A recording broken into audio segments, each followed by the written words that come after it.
Hello mga kabarya, pagbabahagi lamang.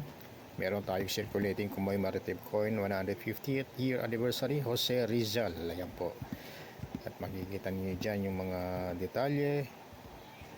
So meron pong dalawang uri ng bariyang ito. Kaya iisa-isahin natin. First variant, yan po yung pinaka-common. Yung pangalawa, yan po yung sabihin natin semi-hard to find. Akin lang naman.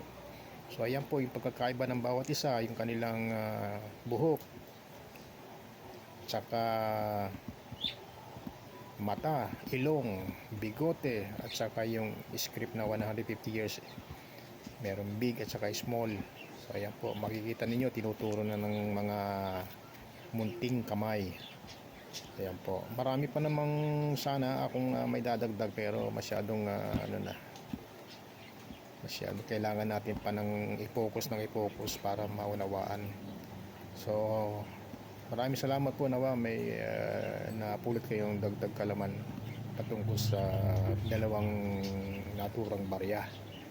Maraming salamat po, hanggang sa muli. God bless.